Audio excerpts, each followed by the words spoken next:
Before we get into the episode, I want to tell you about a friend who started up a teacher website, ampedup.learning.com. And if you're looking for a new and engaging way to get your students up and moving in the classroom, get out of the sit and get rut by teaching and checking out ampedup.learning.com. It's a 2-teacher owned and operated company in Texas. They're friends of the show. They're looking to gamify teaching with creative new activities for the classroom, from their FREC resources and escape rooms for social studies and science to speed squares and task cards for math and English. There's just tons of resources there. You can even find a couple Danny Hogger created resources there as well. And to help you out, use code HoggerHistory10 to save 10% on all items, and follow them on social media at Amped Up Learning for their monthly giveaways of Amazon gift cards, lessons, and apparel. With no further ado, let's get into the show today. It's an amazing panel, and there are just some heartwarming moments that I know you're going to enjoy. Thanks for listening, liking, watching, and subscribing to Inspiring Teachers. I would first say find friends and things like this that are out there to completely relate to what you're going through. Welcome to Inspiring Teachers, a show bringing you classroom tips, motivation, and stories from successful educators. Join Tavis Beam and Danny Hogger as they explore the why of teaching. Hello and welcome to Inspiring Teachers. I'm Tavis Beam, and with me is Danny Hogger. And we are here with my good friend, our good friend, and special ed teacher, VJ, or Mr. VJ as his students call him. That's VJ, correct. Thank you so much for being here today. Thank you both for having me. So we'd like to talk a little bit about what got us into teaching originally. Can you tell our audience like what got you into teaching? Was this something you always knew you wanted to do, or is this something that you realized later in life? So working with kids was something I always knew I enjoyed, I loved. I was the oldest kid on my neighborhood block. I would be the one taking care of everyone. Shortly after I got into high school, my first gig was camp counseling, and just being a camp leader and working with kids. After so many people saying like, this is really, you're talented, you're gifted at this, you should go with it. I loved it, and I just decided that is something I wanted to explore. So working with kids, relating with them, seeing what motivates them to learn was always something that truly inspired me. So I was lucky to know early on that it was something I enjoyed. Very nice. And so what made you choose special education as a route rather than a mainstream classroom? It's a wonderful question. Like, it really breaks down to the support and the systems in place. I was on track for both originally, gen ed and special ed, and I did get my gen credential, but later on I really got interested in the student population that wasn't seen, the kids who weren't getting direct access to teaching, or the ones who would be skirted aside and put into other classrooms, not getting the highest education possible. And those kids intrigued me. I wanted to see how they were learning, what made it so difficult for them. We're still coming about with all this research as to what makes students, how they learn, how they acquire information. The autism spectrum is still so widely undiscovered. Right. So I was really interested in that and the support, and having a wealth of other adults who work with you, a behaviorist, an OT, someone who you can share knowledge with and not feel so isolated. The team collaborative piece is what really got me interested into special ed, and working with these kids that I work with now is very rewarding. Helping them learn how to learn is a really cool, unique challenge that I'm happy to do. It's really neat. It reminds me of what you started with when you said you were the person on your block that looked after kids, and now you're doing that as an adult. And I think it's such a great service that you're dedicating your talents, your energy, of which you have a lot. I think that's what makes you kind of unique as a teacher and an instructor, and you're giving that to the kids who can really use that support and benefit from it and grow. And so I kind of admire that. I think that's great. Thank you, Daddy. Yeah. What do you think your why of teaching is? When somebody asks you today, like, why do you go into the classroom each day? What gets you motivated and excited, and what is the reason? You know? That's a really good question. And it's funny that doesn't get asked a lot, really. It does on this show. Yeah, and that's good. It's a good question. That's a great question, yeah. I almost think it's educators that are asking that question of other educators, and I love that. The why, the big piece. I want to set my students up for a successful life. I want them to not only know the order of presidents or the capitals of every state, working with upper elementary, it's just what we need to know. I want them to know these building blocks that will successfully move them on to feeling confident to manipulating themselves throughout the real world. To say it in another way, I love teaching, I love learning and learning with my students, but what I really like are the vocational pieces. Every Friday we go out and they're making their own purchases at McDonald's, or we're going to the movies. Just this Friday we walked the canal trail to Jamba Juice, and the students wanted, after a year, wanted to make their own purchase. They wanted to sit and watch the fruit be blended. They wanted to ask these thought-provoking questions of the staff, who they weren't having it, but they were on topic. But the short of it is, I want my students in 5th and 6th grade to feel comfortable in the world around them, to know that they are working with a unique learning challenge, but that shouldn't stop them. That's and cool. To know that they can move on from my classroom and feel happy and know that they made a connection with me. It's possible to make a connection with anyone out there. That's really cool. And that's the why. It's like you want them to be welcomed and feel welcomed in the community in which they will be and are a part of, like everybody Absolutely. else. That's great. That's really nice. And that's really outside of the academic standards and more those important life skills that, Yeah. no matter what you're teaching or who you're teaching, we always are imparting some of that to them. We are. All of us here are definitely doing that. And I love that piece. So, yeah. So, we're getting near the end of the year, and this is kind of a stressful time for everybody. What would you say to a teacher who is struggling right now, maybe feeling a little bit down? I've certainly at this point, questioned whether or not I would do that next year. What would you say to encourage somebody to continue doing this great work that we do? Oh my gosh, another great question. First of all, things like this. I would first say find friends and things like this that are out there to completely relate to what you're going through. Because it is. You feel isolated. You feel like, is it just me that's burning out?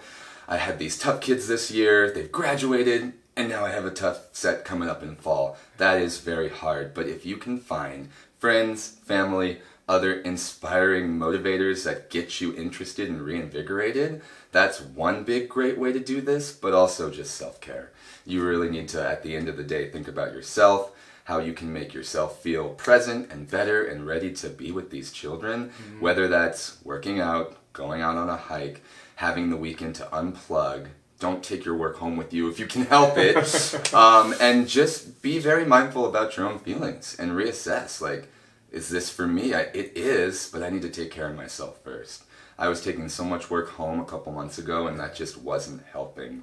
I think if you can just figure out a way to balance your own emotional spirituality, then you can move forward and figure out what's right for you and connect, like find people to connect with. That's big. It is. You want to also be part of a community that you feel like you are welcomed in and that welcomes you. One of the questions my master's program I'm earning from San Diego Christian College right now is asking questions besides the academics, like philosophy questions. And one of the ones that we answered last week was, what's the difference between fitting in and belonging? And it took me a second to think about what that might be. And the thing that I threw it out to my students too. I love bringing those kinds of questions in, like, well, what would you make of this, right? Because we're all one opinion away from each other. There's no real correct in a lot of the things that we talk about. So what they and I kind of came to is fitting in. You're yourself, but you're tweaking parts of your personality. It might be me playing basketball where it's not a complete comfort zone. So I'm trying to be maybe a little more masculine, a little more tough, or a little more something along those lines. Where belonging is like maybe when you're with your family when you're a kid, where you're not acting at all. Yeah. You're totally yourself. What do you think? Because the answer you just gave shows a lot of comfort with who you are and who you've become as a teacher. How do you think you've grown? How do you think you've fit in along the way or become more of belonging in your role? Because you sound very comfortable in what you do. Thank you. And it wasn't always like that, I'll tell you what. It really wasn't. It was a lot of fitting in. It was thinking, I'll just have to do what my colleagues are doing and I'll fit in and it'll work for me. It was a really grueling process getting my gen ed credential. I felt isolated. I had colleagues who didn't believe in my philosophy and didn't want to work with me, and so I did feel like I was just fitting in. But to change that mindset and to feel like I've been truly belonging, it's by reaching out to colleagues at other colleges or other campuses and seeing what they're doing. And I am lucky enough in my position to have had some 5 pre-planning days set aside, and on those days I actually go to other schools, other districts, and see how my friends or my colleagues are doing it, and I gain some of their insight. And that helps me feel like what I'm doing is working, or, oh, I can tweak that.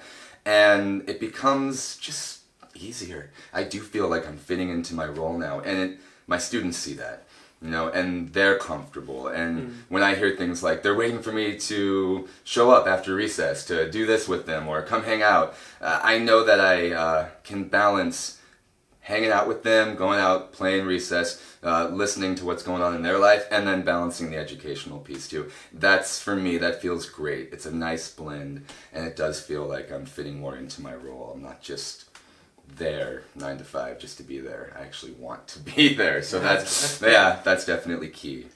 I can definitely relate, because this is my first year as a woodshop teacher, and so I'm taking on this whole other role, and really discovering who I am in that role with the kids has been quite a struggle, but also a very wonderful experience.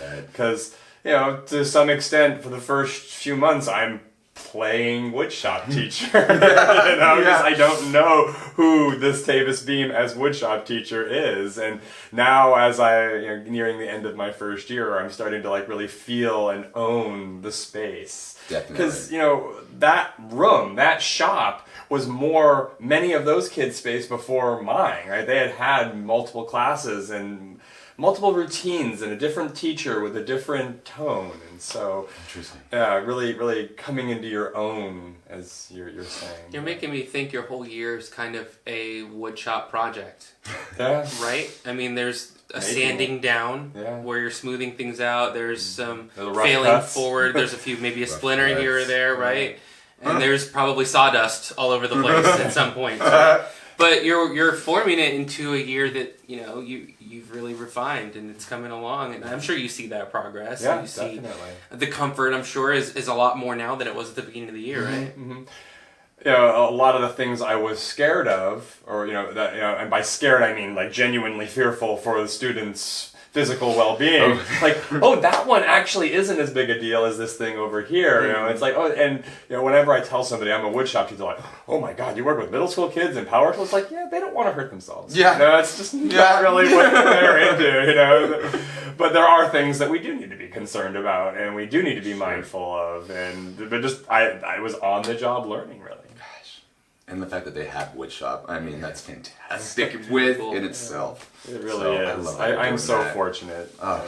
It kind of reminds me too of how each of us probably in our teaching, we're fearful of the things we don't know about. Just like in life, if you're not sure about something's in the dark, then we fear what we don't understand, but we come to realize there are other things that we need to be more concerned with, and a lot of things that are not concerns.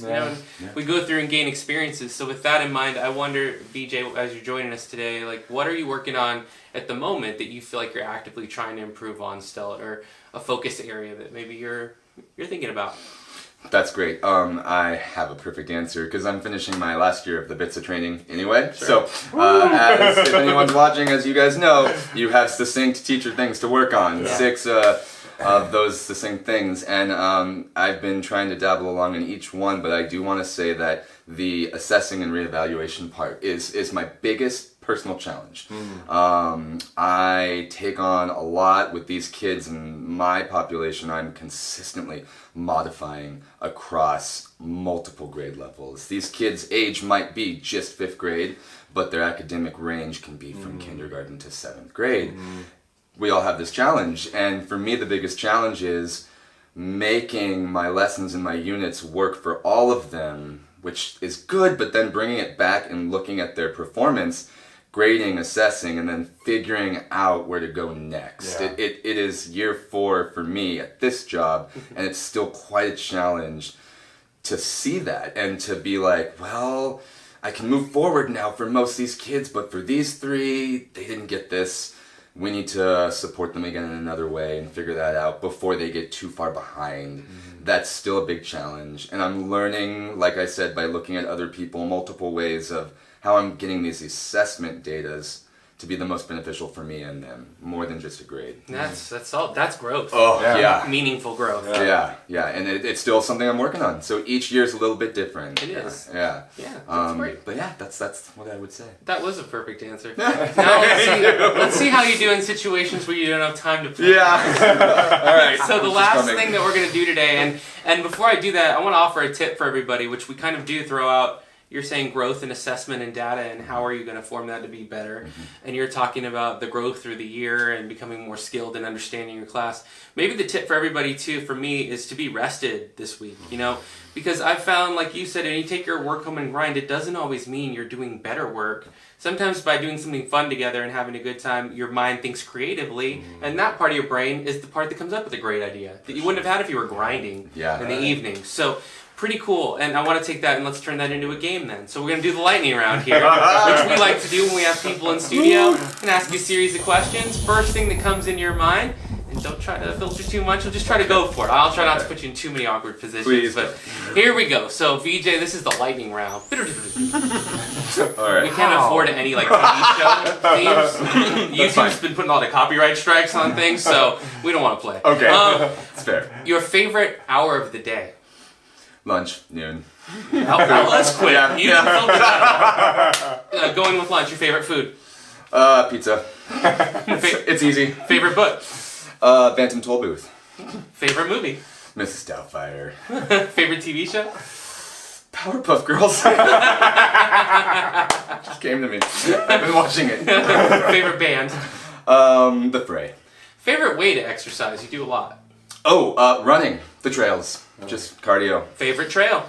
Lime Ridge. Right here. Yeah, not too far. Favorite city? Ooh, San Francisco. It just is. Yeah. Favorite sport? By the bay. Football. Well, you're quick, man. You didn't stall on any of them. You warned me there'd be a lightning round. So. Favorite area of subject matter to teach while you're teaching or coaching?